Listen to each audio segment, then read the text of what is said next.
El siguiente programa es apto para toda la familia. No contiene escenas de sexo ni violencia. Hoy es un nuevo día, lleno de esperanza y alegría, muy positivo.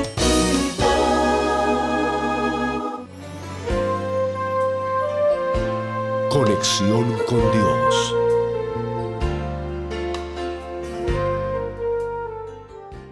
Sus sacerdotes violaron mi ley y contaminaron mis santuarios. Entre lo santo y lo profano no hicieron diferencia, ni distinguieron entre inmundo y limpio. Y de mis días de reposo apartaron sus ojos, y yo he sido profanado en medio de ellos. Sus príncipes en medio de ellas son como lobos que arrebatan presa, derramando sangre, para destruir las almas, para obtener ganancias injustas. Y sus profetas recubrían con lodo suelto, profetizándoles vanidad y adivinándoles mentira, diciendo: así ha dicho el Señor, y el Señor no había hablado. El pueblo de la tierra usaba de opresión y cometía robo, al afligido y menesteroso hacía violencia, y al extranjero oprimía sin derecho. Y busqué entre ellos hombre que hiciese vallado, y que se pusiese en la brecha delante de mí a favor de la tierra, para que yo no la destruyese. Y no lo hallé. Ezequiel 22, 26-30. Oramos conforme a tu palabra en el nombre del Rey de los siglos, el testigo fiel y verdadero, nuestro Señor Jesucristo, y bajo la unción y poder de tu Santo Espíritu. Amén y amén. Bien sabemos, Dios, que te deleitas con la oración de los justos, tus hijos.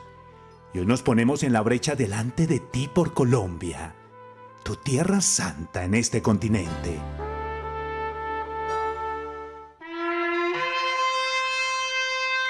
El sueño de viajar a Israel es hoy una realidad. Tras las huellas del Maestro, en Tierra Santa. Únete a esta inolvidable experiencia en compañía de Alberto y Noemí Motesi. Será un recorrido por los lugares más importantes de la historia bíblica. Salida este próximo 27 de noviembre. Informes 691-8630, 632-4000. Los Nómadas de Alianza. Porque son ya 30 años de experiencia. Días son estos de Elías, declaran palabra de Dios. Muy positivo. ¿Qué tal, amigos? Muy pero muy buenos días. Gracias por su audiencia, por continuar con nosotros. Este es Muy Positivo, el magazine de la mañana, como siempre, elevando un clamor a los cielos por nuestros conciudadanos, por nuestros gobernantes, por toda nuestra nación. Y de inmediato nos vamos a un resumen especial del documental Una guerra no convencional, traducida al español por Correcaminos Televisión. Así que esperen al final los comentarios. Y bueno, pues bienvenidos. Este es Muy Positivo, el magazine de la mañana. Muy positivo.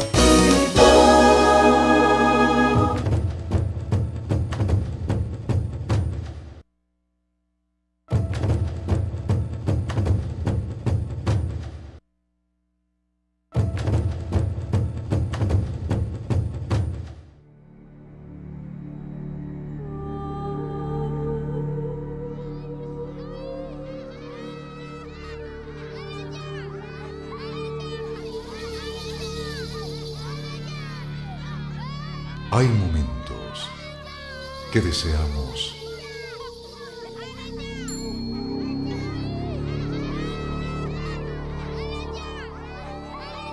que duren para siempre.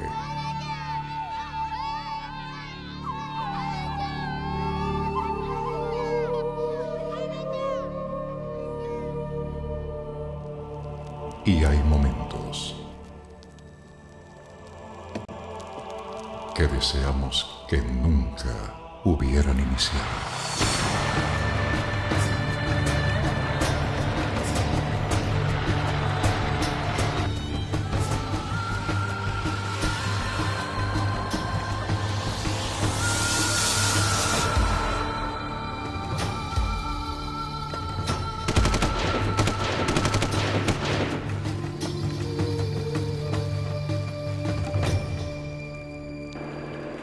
En aquellos días no era seguro viajar, porque había gran tumulto con los habitantes de la tierra.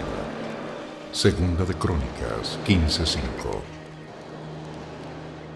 En el norte de Uganda, el hogar de los Acholi, terrenos espesos ocultan peligro de proporciones casi inimaginables.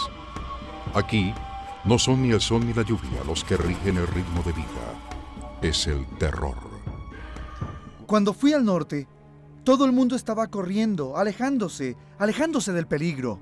Llegar hasta Gulu era un milagro. Solían bombardear los vehículos en el camino de Karuma hasta Gulu. Era terrible. Había emboscadas todos los días. Uno despertaba y leía el periódico. Había muchos muertos. Prácticamente todo el mundo en esta región del norte de Uganda tiene una historia para contar. Todos hemos sido víctimas. A mis sobrinas, a ellas, las volaron en pedazos. No las pudimos enterrar. No había piernas o cabeza para enterrar. El legado de guerra de Uganda, que incluye un terrible desfile de tiranos y enfermedades, es bien conocido. Pero estas fuerzas destructivas son solo las más recientes manifestaciones de un tormento antiguo y persistente.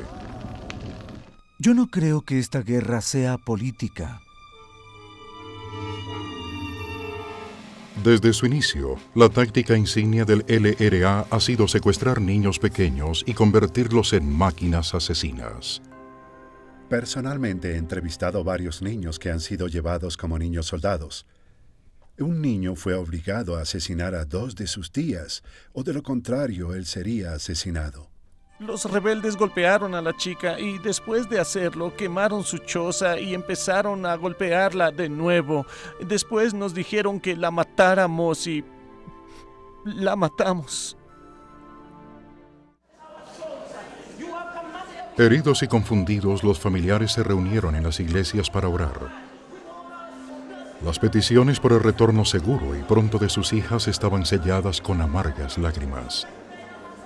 Sin embargo, el camino de Dios a la esperanza estaba a punto de dar un giro inesperado. Nuestro orgullo, nuestro resentimiento, nuestra lucha contra nuestros hermanos tenía que terminar. Nos dimos cuenta que a menos que nos reconciliáramos con nuestros semejantes, no podremos recibir nada de nuestro Dios. Lloramos ante el Señor e hicimos un pacto con Él y le dijimos que no íbamos a reconocer a otro Dios. Vamos a orar ante ti, aunque veamos a nuestras hijas o no, pero seremos fieles a ti. Mi Señor Todopoderoso, hoy ante tu presencia, Señor, oro para que liberes a las personas que están en cautiverio. Libera a los niños que fueron capturados, a los indefensos, oh mi Dios. Ellos ni siquiera saben qué les está sucediendo, oh mi Padre.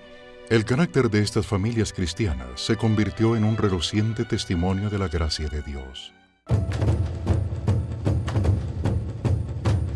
A lo largo de los años 90, la fuerza militar de Uganda se frustraba cada vez más por su incapacidad de someter al LRA. La guerra se veía muy mal para el gobierno. Era como si el LRA fuera a derrocar al gobierno de Uganda. Los buses eran quemados, las camionetas eran quemadas, los rebeldes atacaban, todo era los rebeldes y los rebeldes. Dada la superioridad de entrenamiento y de armamento de los militares, algo no estaba bien. Empezaron a pasar cosas misteriosas en el campo de batalla. Los militares contaban que a veces lo tenían completamente rodeado y no sabían cómo escapaba. Esta guerra, para mí, no es una guerra convencional. Tiene muchos aspectos espirituales. Ellos creen que estos espíritus malvados son el poder de Dios y ven que Connie tiene espíritu. En una época donde el liderazgo espiritual era tan necesitado, inclusive las iglesias de Uganda perdieron su coraje y su voz. Ni siquiera los creyentes podían creer que el poder de Dios ayudara en esta situación. Era como si sus mentes estuvieran embrujadas. La iglesia no ha sido muy activa, infortunadamente. Por eso tal vez este problema ha durado tanto. Hay toda una generación que no conoce la paz, Personas que tienen 20 o inclusive 25 años, que eran bebés cuando esto comenzó, que no conocen la paz, que no saben quiénes son, que no saben por qué las cosas son como son. No conocen a Dios y crecieron en el temor, la superstición. Hay gente allá afuera que está sola. Han perdido sus extremidades. Han perdido sus propiedades, todas sus pertenencias, casa, negocios. Han perdido su medio de subsistencia.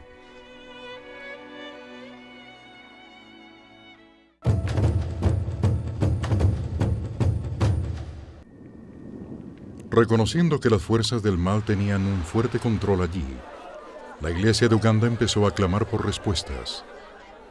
Y Dios empezó a revelarme la historia de la idolatría en mi país. Que la idolatría corrompe la tierra. Que la tierra de los Acholi, el norte de Uganda, suplicaba la sangre derramada, los diferentes ídolos y dioses de nuestros ancestros, el espíritu de rebelión lejos de un verdadero Dios. A menos que podamos llegar a la raíz de todo, nunca habrá paz. Un intercesor, el coronel David Wakalo, tuvo una visión que lo llevó a reflexionar. Vi algo como una vista panorámica de todo el terreno. Y luego todo estaba cubierto de sangre. Pero creo que esa sangre allí estaba representando el espíritu de muerte cubriendo ese lugar. Las implicaciones fueron claras. La nación estaba enfrentando un enemigo que no podría ser derrotado solo con el poder militar. Después de una serie de encuentros con líderes claves de la iglesia, el gobierno y los militares, nació la Operación Gedeón.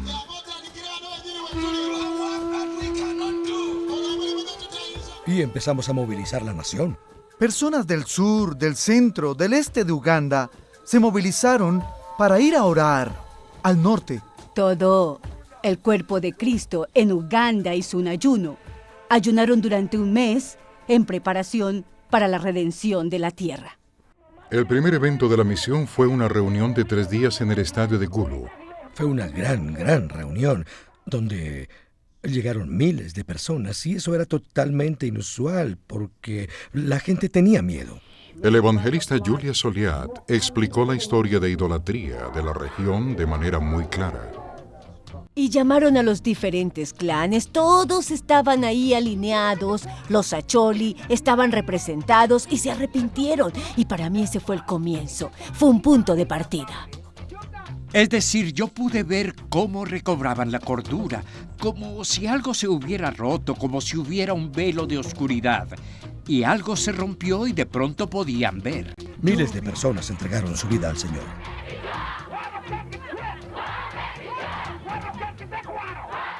El presidente de Uganda, Museveni, también se encontraba en la ciudad en ese momento, dirigiendo operaciones contra los rebeldes. No pasó mucho tiempo antes de que sus agentes de inteligencia reportaran los increíbles eventos al otro lado de la ciudad. El presidente escuchó esto y se preguntó, ¿pero quién es? ¿Quién es este predicador? Unos días más tarde, el reverendo Ullad fue invitado a hacer su presentación directamente al presidente. Esa reunión fue una reunión muy interesante porque pude ver que había muchas cosas que el presidente no sabía. En un momento, el presidente Museveni detuvo la reunión para convocar a sus comandantes jefes. Era la cúpula militar. Todos estaban allá. Uno de los interesados participantes era el general Arando Nakairima, el comandante supremo de las Fuerzas Armadas de Uganda. Yo no entendía exactamente qué estaba diciendo el pastor, pero él continuó hablando del aspecto espiritual del conflicto. Después de un corto tiempo, el presidente había escuchado suficiente. Y recuerdo que me preguntó, ¿qué hacemos? Ahora este grupo de personas tiene creencias en sus espíritus ancestrales. Así que es importante que esa parte termine. Cuando hay un liderazgo que entiende la serenidad de Dios y empieza a dirigir